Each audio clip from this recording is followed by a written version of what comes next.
Poor black girl marries 70-year-old man. 10 days later, she discovers his secret. After a desperate decision made to save her little brother's life, a girl's story took a direction no one could have predicted. It's a story of silent courage, sacrifice, and a transformation that will inspire your heart. What happened will leave you breathless. Stay with us until the end of the video to discover the whole story. If it moves you, leave a like, and if you're new to the channel, subscribe and activate the notification bell. Samira was a young girl who, out of necessity, had been given in marriage to a foreign man much older than her. She thought she had lost every chance to choose her own destiny.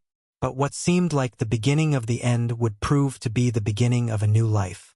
In a remote village, among dust and silences, Samira discovered that sometimes true love isn't what imprisons, but what sets free. Young poor girl marries a 70-year-old man. 10 days later, she discovers his secret. The morning light wrapped the dusty edges of the village in a golden glow, but for 12-year-old Samira, that light brought no warmth. Barefoot on the old wooden floor of her grandmother's hut, she wore a white dress too big for her, belonging to who knows who before her. The veil pinched her skin, her eyes were dry. Not because she wasn't sad, but because she had already cried all the tears she had. Outside, a small crowd had gathered. Women whispered among themselves. Men turned the other way. Everyone knew what was about to happen. Samira was about to marry Mr. Charles Whitmore, a 70-year-old white man, almost 6 times her age. A stranger from far away, from another world, from another life. He barely spoke their language, had silver hair, cold eyes, and a handshake that made her shiver. But he had money, and Samira's family, nothing. 2 weeks earlier, her little brother had become seriously ill. High fever, convulsions, uncontrollable chills. The village clinic had refused to treat him without payment. Her mother had begged, sold the sewing machine, the wedding ring, even Samira's school books. It wasn't enough. Then Charles arrived. He was staying in a private villa near the hills. They said he was an old American investor. No one really knew why he was there. He wasn't a missionary. He didn't talk about God or charity work. But he had cash. And when he saw Samira at the market trying to buy medicine with a few coins, he stopped to look at her longer than others. The next day, he showed up at their house with a proposal. A dowry sufficient to cover her little brother's treatment, and also rent, food and clothes for an entire year. Samira's mother refused, screamed, threw objects. But at sunset, the boys' fever had worsened. They had no choice. And Samira, still a girl, whispered, "I'll do it." The ceremony was simple. Grandmother tied a thin thread of beads around her neck. Charles, elegant in his black suit, barely smiled. He said nothing but, yes. When the old man asked Samira if she accepted the marriage, she remained silent. There was no kiss, just a nod, and then silence. That night, Samira sat on the edge of a clean bed, in an unfamiliar guest room. Charles was on the other side of the room, absorbed in reading a book in a language incomprehensible to her. He didn't approach, didn't touch her. He only handed her a bowl of soup, saying, "You should eat." It was the first time he spoke directly to her. His voice was so kind, too kind, confused her. That night, Charles slept in the next room, locking the door on his side. Samira stayed awake, clutching her little brother's photo and wondering, what does he want from me, if not what everyone suspects? The following days were the strangest of her young life. She expected harshness, orders, silence. Instead, Charles treated her like something precious, not out of compassion, but out of respect. He assigned her a room of her own, gave her new clothes in soft colors, served her tea every day at 4 in the afternoon, with honey and a cookie wrapped in linen. He never touched her, never raised his voice, never looked at her the way others did. And that was perhaps the most disturbing thing. Samira no longer knew what to expect. On the third evening, spying through a half-open library door, she saw something strange. Charles, as always, sat in the brown armchair under the warm light of an old lamp. But that evening he stared at a mirror, without combing or shaving, simply staring. His face was tired, paler than usual. His lips trembled slightly, as if whispering something in a low voice. Samira couldn't hear. She backed away slowly. The next morning, Charles invited her to walk with him along a path in the woods, behind the villa. He gave her boots, a scarf and a notebook. "You should write," he said. "Even just your thoughts." Samira looked at him confused. "Why?" "Because stories help us understand things," he replied. Then he added in a lower voice, "And I think you'll need it soon." The way he said it, as if he knew something she didn't, chilled her blood. On the 5th day, Samira noticed another oddity. Charles always kept a door at the end of the corridor locked. An old solid wood door with a brass handle that wouldn't move. Once Samira asked. He barely smiled. "Some doors aren't ready to be opened yet." Samira had known poverty. She had seen death. She had said goodbye to innocence the day she wore a wedding dress meant for a woman 3 times her size. So, that night, while Charles had gone down to town, Samira forced the lock on the forbidden door. Inside she found a museum of secrets. Photographs covered the walls. Children, dozens of them from different countries. Some smiled, others didn't. Under each frame, a date. Some were crossed out with an X. Others were left blank. In a corner of the room, an old wooden trunk. Inside, notebooks, letters. Samira pulled one out. "Dear Lena, by now you must be 17. I still think about your laugh. I hope you kept the violin. I'm sorry I had to leave so soon." She read another. "To May, the stars were always brighter when you sang. I hope you found your mother. I hope you're still singing." And another, more recent, written in a trembling hand, dated just a week earlier. "To Samira, you don't know it yet, but you will. I just hope to live long enough to see you really smile." She gasped. She clutched the sheet with trembling hands. Why was her name there? Why had Charles written her a farewell letter before she even found it? She turned sharply and almost screamed. Charles was in the doorway. He had returned earlier than expected. His face wasn't angry, just deeply tired. "I guess it's time you knew," he said quietly. Samira clutched the letter to her chest. "Knew what?" Charles leaned against the doorframe, exhaling slowly. "That I didn't marry you for me," he said. "I married you for you." Samira remained motionless, the letter still clutched in her hands. In the room permeated with the smell of cedar wood and ancient memories. Charles approached, gently closing the door behind him. He didn't scold her for forcing the lock. He didn't ask her anything. Instead, he went to one of the hanging photographs. An image of a little girl in a yellow dress, laughing under a flowering tree. "Her name was Amina," he murmured. "She lived in Morocco. She had a terrible stutter. But when she read poetry, it seemed like God himself was speaking through her." He hinted at a smile, immediately vanished. "She died at 14 of malaria. In her village, there was no drinking water." He pointed to another photo. "This was Lin, from southern China, abandoned at birth. I paid for her operations. She dreamed of becoming a nurse. She didn't make it either." Samira's voice trembled. "Are they all girls you married?" "No," he replied firmly. "They were girls I found. Girls in danger. Girls sold, forgotten, discarded. I didn't marry any of them." He turned to her, his face marked. "You're the first." Samira frowned. "Why me?" Charles sat slowly on a small chair, the weight of 70 years weighing in his breath. "Because you would have been sold anyway. You just didn't know it yet." Samira's heart seemed to collapse. Charles continued. "There were rumors in the village. A foreign businessman, Russian, was buying girls as wives clandestinely. Girls even younger than you. Your family was in debt. He would have come to propose an offer to your mother." Samira took a step back, shocked. "You're lying." "I wish I were," he replied with a thread of broken voice. "I had only 2 choices.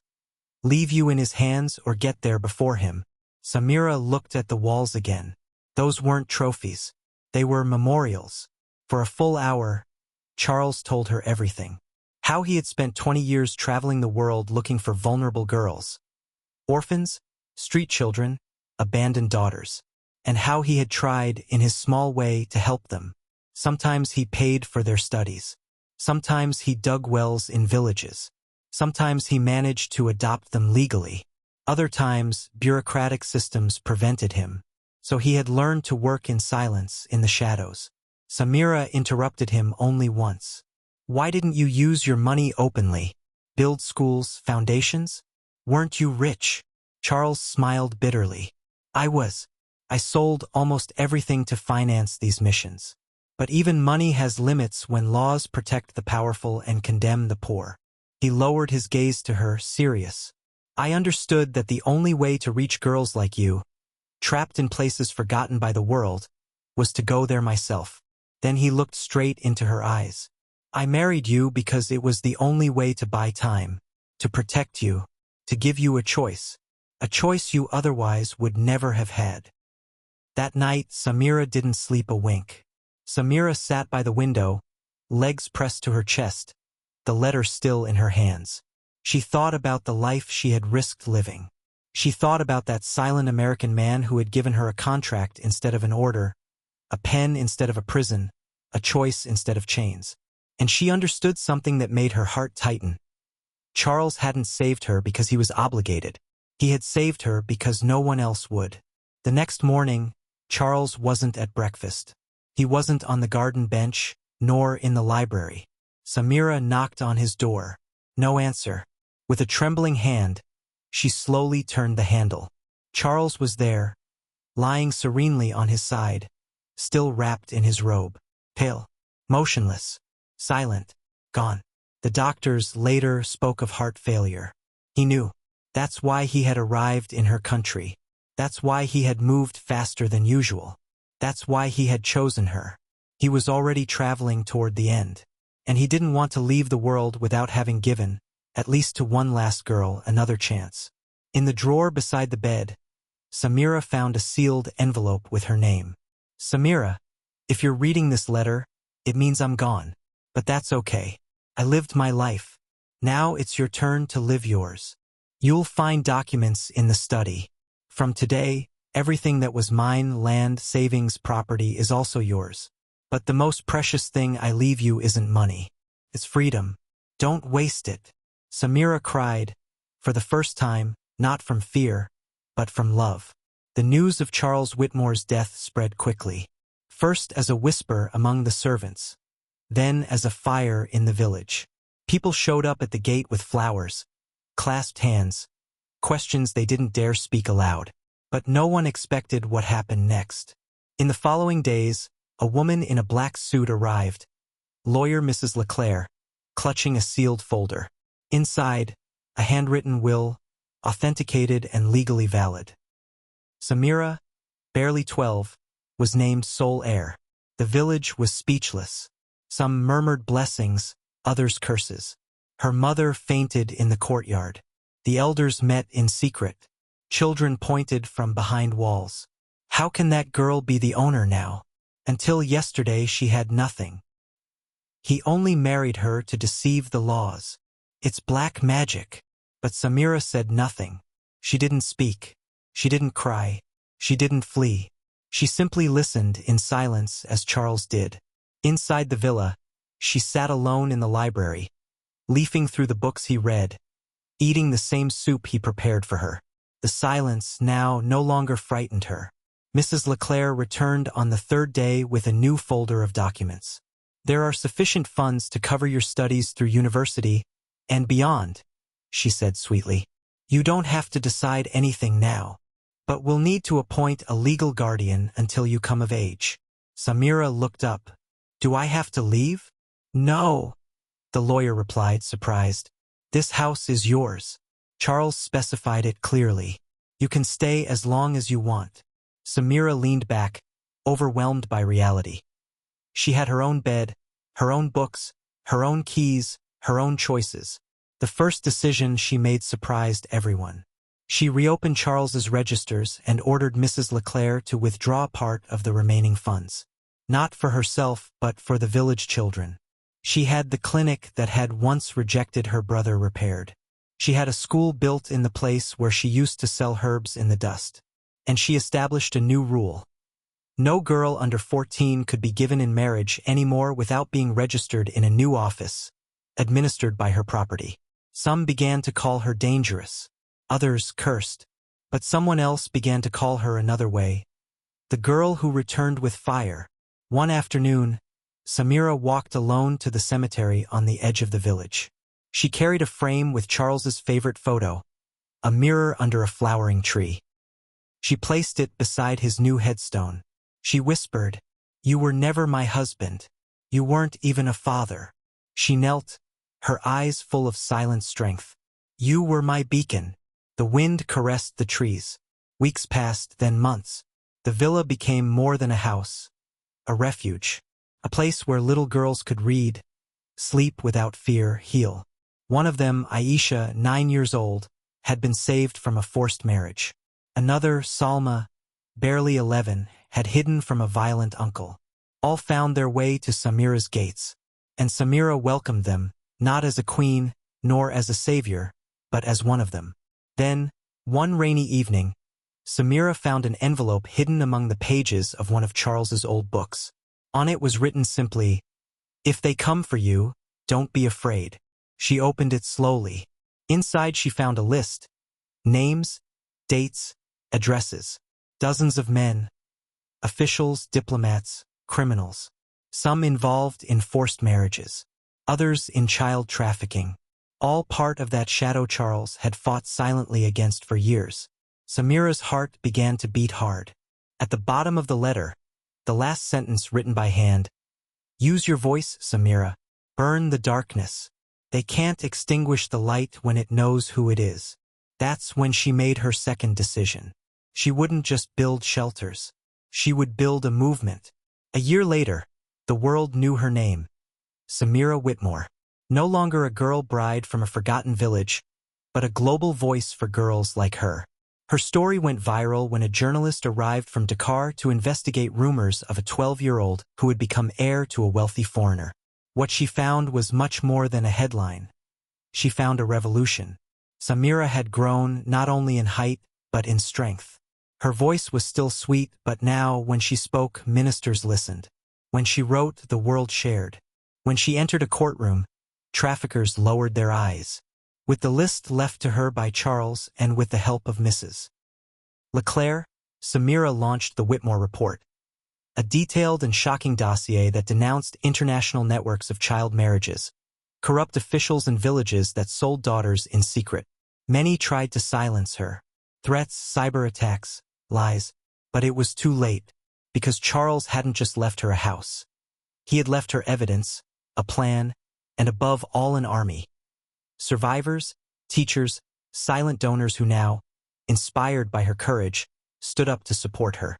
At 14, Samira spoke at the United Nations. At 15, she helped change legislation in 3 African countries, making child marriage under 16 an internationally prosecuted crime. And at 16, she returned to her village. Not with guards or cameras. Alone. She stopped in front of the school she had built, surrounded by little girls laughing, studying, living. She smiled. "I was afraid of silence once," she told them. "Now I know that it's precisely in silence that we become strong." A girl raised her hand. "Are you a queen now?" Samira laughed.